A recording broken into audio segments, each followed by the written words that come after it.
इस कार्यक्रम के पुण्यार्चक हैं स्वर्गीय श्रीमान सेठ माणिकलाल उगरचंद शाह एवं स्वर्गीय श्रीमती विमल श्री माणिकलाल शाह की पुण्य स्मृति में पुत्र पुत्रवधू पौत्र पौत्री बेटी दामाद एवं समस्त शाह परिवार। ओम नमः सिद्धेभ्य। नमो हरिहंताणम नमो सिद्धाणम नमो आयरीणम नमो अध्यायाणम नमो लोय सब साहुणम।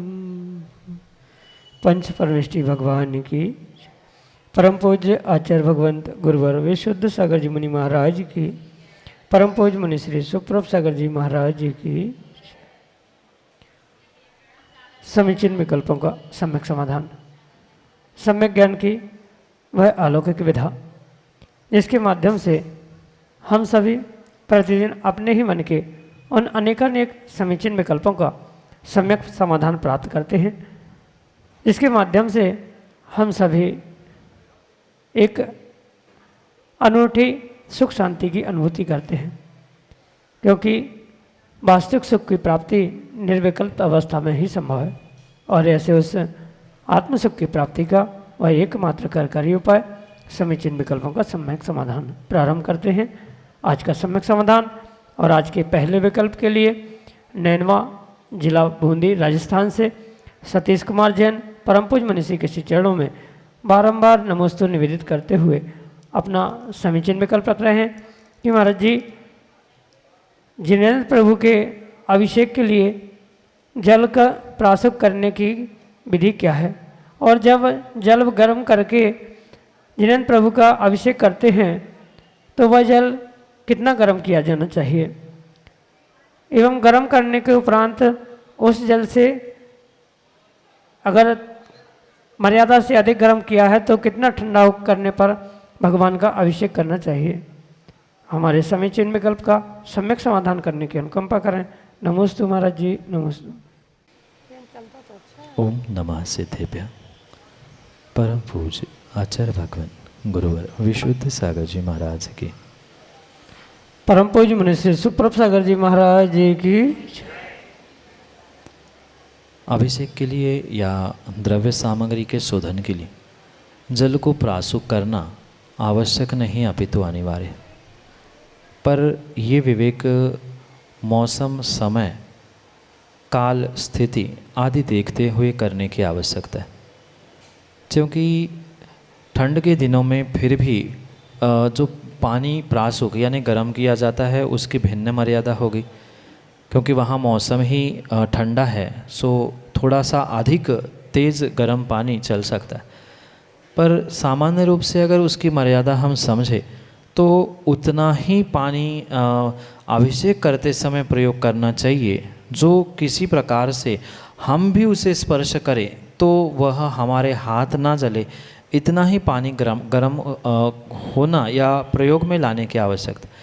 माना कि पानी लंबी मर्यादा के लिए, गंधोदक की लंबी मर्यादा के लिए अच्छा बहुत तेज़ गर्म किया है 24 घंटे की मर्यादा के रूप में, तो कम से कम उसको इतना नॉर्मल होना चाहिए, बिल्कुल ठंडा भी नहीं और बिल्कुल खौलता हुआ भी नहीं।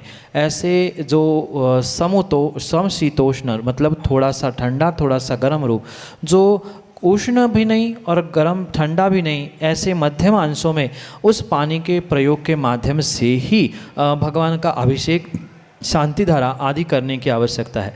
अधिक तीव्र मतलब बहुत तेज़ गर्म पानी से अगर अभिषेक किया है तो वह भी प्रतिमा के लिए भी नुकसानदायक है, साथ में वह पूर्ण रूप से कहीं ना कहीं दोषपूर्ण ही काम हो सकता है। जितने गर्म पानी का प्रयोग आप स्वयं के कार्यों के लिए कर सकते हैं, हाथ पैर धोना, नहाना आदि, पीना आदि, उतने ही तेज़ पानी का ही प्रयोग, गर्म पानी का ही प्रयोग अभिषेक शांति धारा के लिए करना आवश्यक है। बहुत तेज़ से वह धातु पाषाण की प्रतिमा भी खराब होने की संभावना है। अन्य भी बहुत तेज़ के माध्यम से जो पानी अगर बड़ी प्रतिमा है बह के कहीं जा रहा है तो वहाँ भी जीवों की विराधना आदि आदि बहुत सारे कार्य हो सकते हैं। इसलिए जो पानी आप स्वयं प्रयोग करने योग्य उसको अपनी मर्यादा गर्मी आदि से मौसम में देखते हो, बिल्कुल द्रव्य क्षेत्र काल भाव इनको समझते हुए ही उस पानी को ऐसा प्रयोग करें जो स्वयं प्रयोग करने योग्य हो, उतने ही तेज उतने ही ठंडे पानी से ही भगवान का अभिषेक, पूजन, शांति धारा आदि करने की आवश्यकता है। यही आपके लिए सम्यक समाधान। श्रीमती सुधा जैन, सागर, मध्य प्रदेश से अगले समीचीन विकल्प के लिए। ओ स्वामी जी, नमोस्तु नमोस्तु नमोस्तु। मेरा प्रश्न ये है महाराज जी कि भावलिंगी मुनि और द्रव्यलिंगी मुनि में क्या अंतर है, कृपया समाधान दें। नमोस्तु महाराज। जो जीव सम्यक दर्शन के साथ सम्यक ज्ञान और सम्यक चारित्र को प्राप्त करता है, दिगंबर भेष, 28 मूलगुण, पिछी कमंडल आदि प्राप्त करता है, उस जीव को भावलिंगी मुनि कहा। और जो मात्र दिगंबर भेष, पिछी कमंडल, 28 मूलगुण बहिरंग रूप में ही दिखावे के लिए ग्रहण करता है, जिसके पास किसी भी प्रकार से तत्वों का निर्णय नहीं है, तत्वों पर श्रद्धान नहीं है, स्वयं के जीव पर, देवशास्त्र गुरु पर श्रद्धान नहीं है, वह द्रव्यलिंगी मुनिराज के रूप में स्वीकार किया जाता है। आप ये भी सोच सकते हैं जब श्रद्धा है ही नहीं है तो दिगंबर बनकर पिछी कमंडल क्यों लिया। कहीं न कहीं ये दिगंबर भेष मात्र भोगों के लिए प्राप्त किया, ऐसा आचार्य भगवंत कहते हैं। धम्मम भोग निमित्तम नच कम्म क्षय निमित्तम। कर्मों की क्षपणा, कर्मों के निर्जरा करने के लिए जीव ने पुरुषार्थ नहीं किया, अपितु ये धर्म का भेष, दिगंबर भेष मात्र भोगों को प्राप्त करने के लिए अगर किया है तो उस जीव को द्रव्यलिंगी मुनि कहा जाता है। पर ये विशेष ध्यान रखें, भावलिंगी मुनि द्रव्यलिंगी होता ही है, यानी उसके द्रव्य में यानी शरीर में वह दिगंबर भेष, पिछी कमंडल, 28 मूलगुण, व्यवहार से आदि सब कुछ होते ही है, तभी भावलिंग होता है। द्रव्यलिंग के अभाव में भावलिंग नहीं होता, पर भावलिंग के अभाव में द्रव्यलिंग हो सकता है। पुनः समझे, सम्यक के साथ जो पूर्ण रूप से श्रद्धा के साथ रत्नत्रय का पालन है, 28 मूलगुणों का पालन है, पिछी कमंडल, दिगंबर भेष है, वह भावलिंग का लक्षण कहा, जो कि द्रव्यलिंग के साथ होगा। और जो भावलिंग के अभाव में यानी सम्यक श्रद्धान के अभाव में मात्र द्रव्य क्रिया, द्रव्य व्रत, द्रव्य भेष आदि रूप परिणाम देखने में आता है, उसे आगम के परिप्रेक्ष्य में द्रव्यलिंगी मुनि समझे। यही आपके लिए सम्यक समाधान। मीना जैन, विदिशा, मध्य प्रदेश से अगले समीचीन विकल्प के लिए। हे स्वामी, नमोस्तु नमोस्तु नमोस्तु। हे स्वामी, आशरीरा जीव घड़ा और ये सम्मतला दंसारी, ये के दो सिद्ध भक्ति हैं हमारे, और ये सामायिक का उसका फर्क क्या है? जो अशरीरा जीव घड़ा ये सिद्ध भक्ति प्राकृत की प्राप्त होती है, उसी में से कुछ अंश सम्मत नाणदंशन आदि रूप है।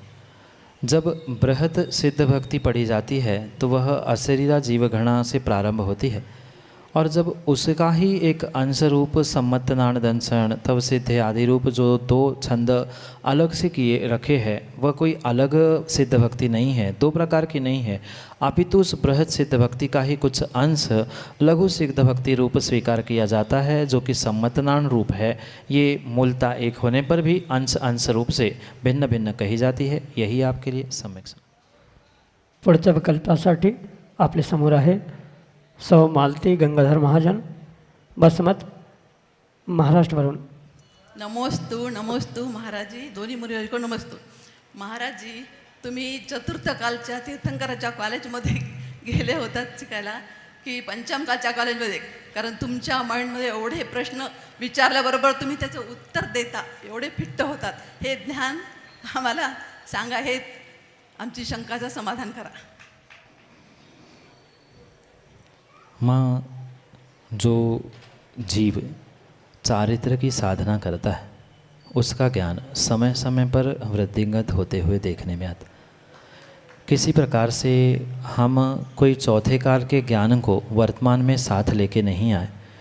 पंचम काल में ही सामान्य रूप से स्कूल कॉलेज में जो पढ़ा, साथ में गुरुजी के पास रहकर, आचार्य भगवंत विशुद्ध सागर जी के पास रहकर उनकी असीम अनुकंपा, वात्सल्य और परम उपकार के तले जो कुछ भी हमने सीखा, समझा, जाना, उसका ही ये आज में प्रतिफल रूप आपको सब कुछ दिख रहा है। अन्य कोई भी पिछली पर्याय या पिछले चतुर्थ आदि काल का ज्ञान, चतुर्थ काल के कॉलेज का ज्ञान नहीं, अपितु वर्तमान की ही जिनागम का ज्ञान गुरु की आशीष और सरस्वती जिनवाणी माँ की कृपा से ही प्राप्त हुआ है। और ये मात्र और मात्र वर्तमान के पुरुषार्थ का, गुरु आशीष का और मेहनत का फल है। पिछला हो सकता है कुछ अंशों में पुण्य का उदय है कि ऐसे महान गुरु उपकारी जो ज्ञान के, वात्सल्य के, चारित्र के धनी हैं, ऐसे गुरु को प्राप्त करते हुए मेरा भी क्षयोक्षम वैसा हुआ। ये पिछले काल का पुण्य का उदय तो हो सकता है, पर पिछली चतुर्थ काल का ज्ञान वर्तमान में हो नहीं सकता। पंचम ही काल का जीव है, पंचम ही काल का ज्ञान है। मात्र वह चारित्र की, गुरु की महती कृपा, चारित्र की विशुद्धि आदि आदि के माध्यम से ही वह सरस्वती प्रसन्न हुई है, और जिसके माध्यम से आपको ये तुरंत उत्तर मिलते हैं। ये गुरु की कृपा और सरस्वती की साधना, चारित्र की आराधना का फल है, अन्य कुछ नहीं है। इसमें मेरा कुछ भी नहीं, सब गुरु भगवंतों का मिला आशीष है। यही आपके लिए सम्यक समझ। श्रीमती सरोज जैन, सलामतपुर, मध्य प्रदेश से अगले समीचीन विकल्प में। द्वय मुनिवर के चरणों में मेरा कोटि कोटि नमोस्तु नमोस्तु नमोस्तु। महाराज श्री, मेरा प्रश्न है, मैं यूडीटी पद से रिटायर हुई हूँ और मेरा अधिकांश समय गांव में ही निकला है। गांव में मतलब अंदर इतने, गांव में बच्चों की स्थिति इतनी खराब है, मतलब वो खेल के साधन में जैसे मछली मारना, छिपकली की पूंछ तोड़ देना, तितलियों के पंख फाड़ देना और बिच्छू मारना, सांप मारना, मतलब ये अपने वो खेल के साधन समझते हैं। महाराज जी, जब मैं गई तो मुझे बहुत दुख हुआ और मैंने जैसे नरकों का चित्रण करके या धर्म का सहारा लेके उन्हें बहुत कुछ समझाया। गुटखा खाना, शराब की, मतलब शराब तक का टेस्ट किया है प्राइमरी और मिडिल के बच्चों ने। तो महाराज जी, मैंने उनको मतलब जिस तरह नरकों का चित्रण और कुछ कुछ बातें बताकर उनको मतलब भावावेश में कहो कि महाराज जी उन्होंने नियम तो ले लिए मुझसे, और जब तक मैं रही मतलब मिडिल तक तो उन्होंने मेरे नियम का पालन भी किया। लेकिन बाद में पता चला कि उन्होंने वो सारे नियम कुछ ने तो रखे, कुछ ने तोड़ दिए। तो महाराज जी, मेरा प्रश्न ये है कि मतलब मैंने नियम दिलाए थे, क्या मैं मतलब उसकी भागीदार हूँ पाप की? उन्होंने नियम तोड़े या मैं भागीदार, मतलब मुझे पुण्य मिलेगा? ये आपसे शंका का समाधान कीजिए महाराज जी। नमोस्तु। जीव को कर्मों का आश्रयबंध पूर्ण रूप से अपने अभिप्राय से ही मिलता है। मन वचन काय तीनों के निमित्त से कर्मों का आश्रय होता है, ये तो सामान्य बात पता ही है। पर सर्वाधिक कर्मों का आश्रय अगर किसी से होता है तो मन से और मन के अभिप्राय से। जो आपने नियम उन बच्चों को दिए हैं, वहाँ आपका अभिप्राय उनको तोड़ने से या उनको अतिचार लगाने से नहीं है, अपितु कहीं ना कहीं उनको पापों से बचाने के लिए ही आपने पुरुषार्थ किया था। इसलिए आपका अभिप्राय अच्छा था और आपने उनको पापों से, दोषों से बचाने का कार्य किया था। इसलिए आपको नियम दिलाने का नियम उन्होंने पालन किया था, उसका पुण्य तो लगेगा ही लगेगा, उसमें कोई शंका नहीं। पर ये अगर आप विकल्प करें कि आपने दिए हुए नियमों का पालन वो नहीं कर रहे हैं, तोड़ रहे हैं, तो उसके तोड़ने का भी अगर पूर्ण रूप से आपको ही दोष लगे, ऐसी अगर आपकी मान्यता है, तो कभी भी गुरु जिन जिन को नियम देता है वह जितना पुण्य उनको नहीं लगा उतना तोड़ने वालों की अपेक्षा से पाप लग जाए, क्योंकि नियमों का पालन करने वाले बहुत कम होते हैं और तोड़ने वाले बहुत ज़्यादा होते। तो ये कभी भी विकल्प ना करें कि हमने दिए हुए नियम किसी ने तोड़ दिए तो हमें क्या होना चाहिए। आपका अभिप्राय नियम देते समय अच्छा था तो आपको उस हिसाब से ही उसका पुण्य मिलेगा, और कोई उसमें अतिचार अनाचार लगा रहा है, दोष लगा रहा है, तोड़ रहा है, तो वह उसका व्यक्तिगत निजी निर्णय हो सकता है। हाँ, उसकी अगर आपने अनुमोदना की कि हाँ ठीक है बेटा तुमने कर लिया, तोड़ लिया, कोई बात नहीं है, तो अगर ऐसी अनुमोदना की है तो आपको दोष लगेगा। अगर आपने अनुमोदना नहीं की है तो किसी प्रकार से उसने तोड़े हुए नियम का दोष आपको नहीं लगेगा, क्योंकि आपने तोड़ने के लिए नियम नहीं दिए थे, आपने तो नियम का पालन करने के लिए नियम दिए थे। पर कोई तोड़ रहा है, टूट रहा है, तो उसका वह व्यक्तिगत दोष है, और व्यक्तिगत दोष का कर्म का आश्रय उस व्यक्तिगत जीव को होगा, दूसरे निमित्तों को नहीं होता। यही आपके लिए सम्यक समाधान। श्रीमती प्रभा जैन, सागर, मध्य प्रदेश से अगले समीचीन विकल्प के लिए। नमोस्तु महाराज जी, नमोस्तु। महाराज जी हमारा एक शंका है, व्रती आदि जो परिवार में रहे, संयुक्त परिवार में, और प्रतिक्रमण समय पे नहीं कर पाते, उसमें कितना दोष लगता है या फिर क्या प्रायश्चित लेना चाहिए? नमोस्तु महाराज जी। माँ, चाहे संयुक्त परिवार में हो या स्वतंत्र परिवार में हो, आपने जो व्रत ग्रहण किए हैं उस व्रत को हमें अपने स्वयं के पुण्य पाप के लिए, अपने स्वयं की चर्या के लिए ही आपने वह प्राप्त किए। इसलिए ये हमारा एक्सक्यूज़ या ये हमारा बहाना नहीं चलेगा कि संयुक्त परिवार में है, हम नहीं कर पा रहे हैं या दोष लग रहा है। ये तो पक्का है कि इस समय पर अगर आवश्यक पूर्ण नहीं किए हैं तो वह आपके लिए दोषपूर्ण है, इसमें किसी भी प्रकार से कोई विकल्प नहीं। पर ये भी ध्यान रखें कि इन विकल्पों को ध्यान में रखते हुए कि हम प्रतिमा ही नहीं ले, सामायिक ही नहीं करें, प्रतिक्रमण ही नहीं करें, तो ये भी महादोष हो सकता है।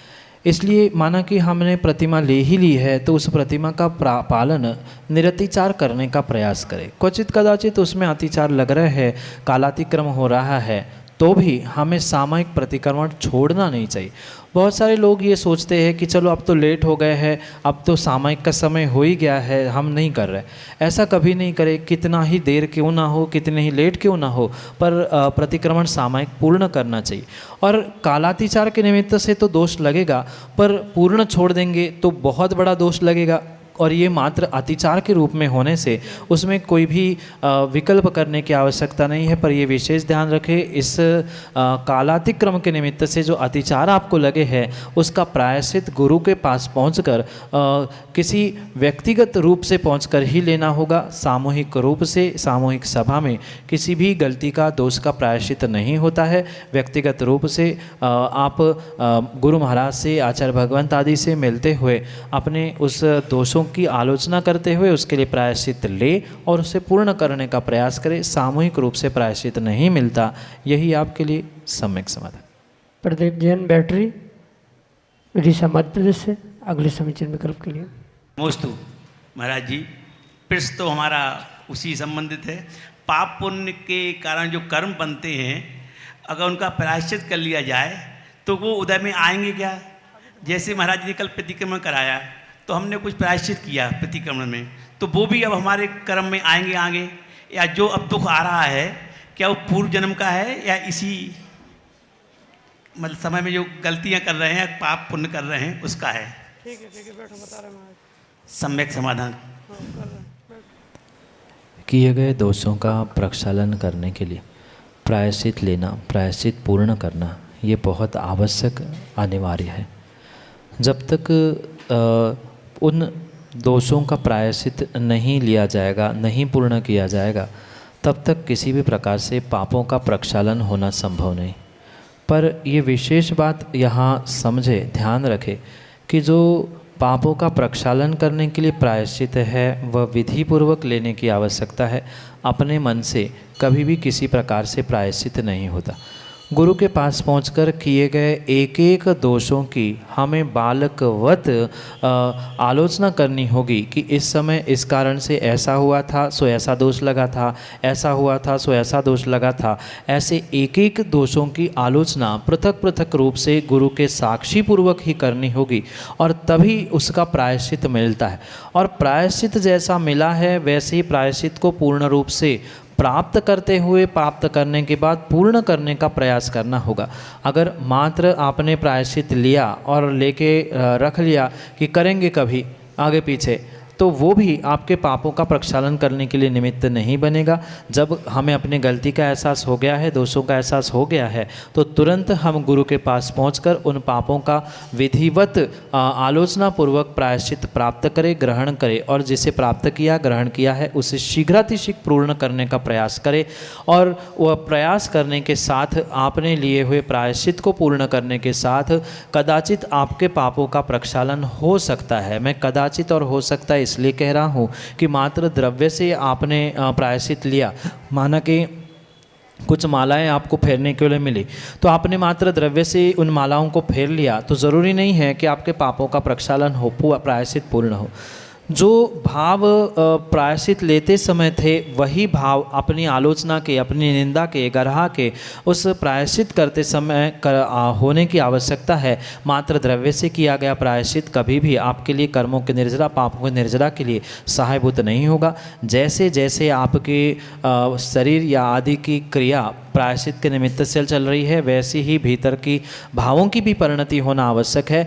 जितने जितने अच्छे भावों के साथ आप उस प्रायश्चित को पूर्ण करने का प्रयास करोगे, उतना उतना ही पापों से दूर होने की संभावना है। क्योंकि कौन कैसे कितने अंशों में प्रायश्चित प्राप्त करता है, पूर्ण करता है, वह केवल ही जाने कि स्वयं वह व्यक्ति जाने। इसलिए वही पक्का निर्णय कह सकता है, पर संभावना पूर्ण है अच्छे भावों के साथ अगर आपने अच्छी आलोचना करते हुए विशुद्धि के साथ प्रायश्चित को पूर्ण करने का प्रयास किया है, तो नियम से आप उन पापों से बचने का पुरुषार्थ कर सकते हो। यही आपके लिए सम्यक समाधान।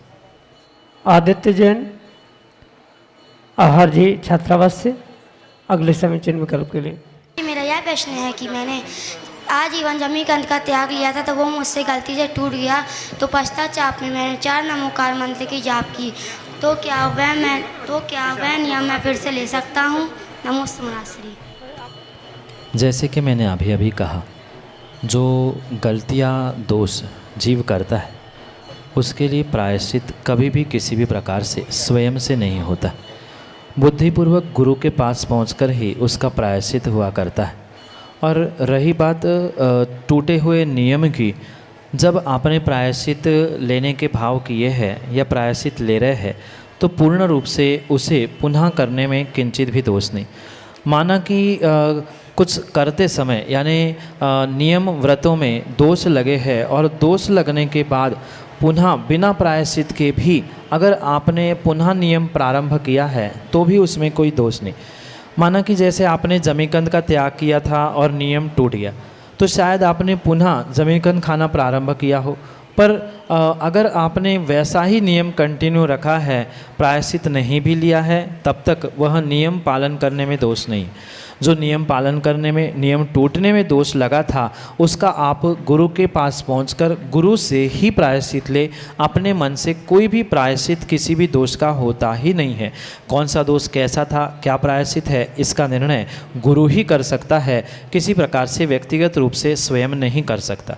इसलिए ये विशेष ध्यान दे, टूटे हुए नियम को आप गुरु के पास पहुंचकर प्रायश्चित करते हुए उस दोषों का शमन करें। साथ में बचे हुआ जो समय है उसमें पुनः उस जमीकंद का त्याग करते हुए आप अपने नियम को कंटिन्यू करने का, आगे बढ़ाने का प्रयास करें। यही आपके लिए सम्यक समाधान। नवीन जैन देवल विदिशा मध्य प्रदेश से अगले समीचीन विकल्प के लिए। नमोस्तु महाराज जी, नमोस्तु महाराज जी, नमोस्तु महाराज जी। मेरा प्रश्न ये है, हींग में क्या दोष है और हींग हर चौके में उपयोग की जाती है?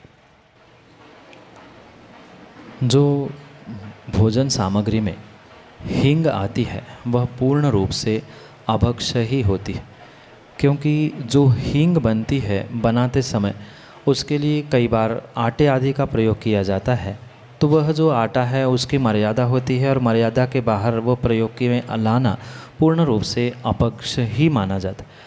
पर ये भ्रांति पहले मिटा ले कि चौकों में जहाँ निर्ग्रंथ आदि के निमित्त से वह भोजन को या चौके आदि में सामग्री को बनाया जाता है, वहाँ हींग का नहीं अपितु हिंगड़ा का प्रयोग किया जाता है। हींग और हिंगड़ा दोनों में बहुत अंतर है। जो शुद्ध प्रकार से बनाया जाता है, ऐसे उस शुद्ध प्रकार से मर्यादित सामग्री मर्यादा से बनाया गया जो हींग होता है उसे हिंगड़ा कहा जाता है। जो चमड़े की थैली आदि में रखते हुए आटे का प्रयोग करते हुए जो बनाया जाता है वो हींग है। इसलिए हींग को पूर्ण रूप से अभक्ष मानते हुए उसे छोड़ना ही होगा। पर अगर मर्यादा में बनाया गया जो हिंगड़ा है वह अगर प्रयोग में लाया जा रहा है तो उसमें किसी प्रकार से दोष नहीं है। यही आपके लिए सम्यक समाधान। सचिन जैन विदिशा मध्य प्रदेश से अगले समीचीन विकल्प के साथ। महाराज श्री के चरणों में बारंबार नमोस्तु नमोस्तु नमोस्तु। महाराज श्री, मेरा प्रश्न है कि सुबह अभिषेक के लिए, पूजन अभिषेक आदि के लिए जो जल लाया जाता है वह किस समय पर लाया जाए? मंदिर में अभिषेक पूजा के लिए जो जल लाना, प्रासुक करना, ये विधि है, पूर्ण रूप से सूर्योदय के बाद ही उसको प्राप्त करना चाहिए, निकालना चाहिए, ये प्रासुकीकरण करना चाहिए। कदाचित कुछ मर्यादा या कुछ अनुकूलता उस समय पे नहीं बन रही है, तो कम से कम इतनी मर्यादा तो रखी जाए कि इतना प्रकाश हो, भले ही सूर्योदय नहीं हो रहा है पर उसके पहले ही एक आधा घंटा या 20 मिनट पहले से ही प्रकाश होता है। जब प्रकाश हो गया है, ऐसे प्रकाश होने पर सामान्य रूप से वस्तुएं दिखने लग गई, ऐसे समय पर अगर कुएं से पानी निकालकर प्रासुक किया है तो उसमें कोई दोष नहीं है। उत्कृष्ट सूर्योदय के बाद है, पर जघन्य रूप से सूर्योदय के पहले ही प्रकाश होने पर अगर पानी खींचकर प्रासुक किया है तो उसमें दोष नहीं। यही आपके लिए सम्यक समाधान। इस प्रकार से परम पूज्य मुनि श्री सुप्रभ सागर जी महाराज ने आज के सम्यक समाधान के इस कार्यक्रम में आए हुए समीचीन विकल्पों का आगमोक्त समाधान हम सभी को प्रदान किया। परम पूज्य मुनीश्री के सानिध्य में आगामी अक्टूबर माह के प्रथम सप्ताह में शुभ लाभ अनुशीलन राष्ट्रीय विद्वत संगोष्ठी का आयोजन भी विदिशा की इस धर्मप्राण नगरी में किया जाएगा, जिसमें भारतवर्ष के अनेक स्थानों से प्रमुख विद्वानों को आमंत्रित किया जाएगा और वह अपने आलेखों के माध्यम से उस ग्रंथ पर मंथन चिंतन करेंगे। आप सभी भी इस महत्वपूर्ण कार्यक्रम की कड़ी से जुड़ सकते हैं। वह जुड़ने के माध्यम ऑनलाइन माध्यम से भी आप जुड़ सकते हैं। आप हमारे नंबर 8707548811 7415306441 इन नंबरों पर तथा सम्यक.समाधान@gmail.com इस ईमेल आईडी पर भी आप अपने समीचीन विकल्प हम तक प्रेषित कर सकते हैं। आपसे अनुरोध है कि हमारे सुप्रभ उवाच यूट्यूब चैनल एवं सुप्रभ उवाच फेसबुक पेज को लाइक अवश्य करें, ताकि पूज्य मुनित्रय के सानिध्य में होने वाले प्रभावनामयी आयोजनों की गतिविधियों से निरंतर आप लाभान्वित होते रहें। आदिनाथ चैनल पर सम्यक समाधान के इस कार्यक्रम को भी निरंतर श्रवण करते रहें तथा पूज्य मुनि श्री सुप्रभ सागर जी महाराज की दिव्य देशना प्रतिदिन चैनल पर 7:40 पर प्रसारित होती है, उनका भी लाभ लेते रहें। आज के इस कार्यक्रम में बस इतना ही।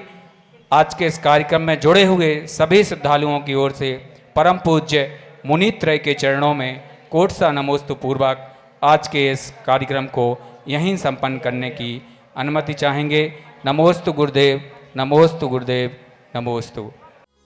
इस कार्यक्रम के पुण्यार्जक थे स्वर्गीय श्रीमान सेठ माणिकलाल उगरचंद शाह एवं स्वर्गीय श्रीमती विमल श्री माणिकलाल शाह की पुण्य स्मृति में पुत्र पुत्रवधू, पौत्र पौत्री, बेटी दामाद एवं समस्त शाह परिवार।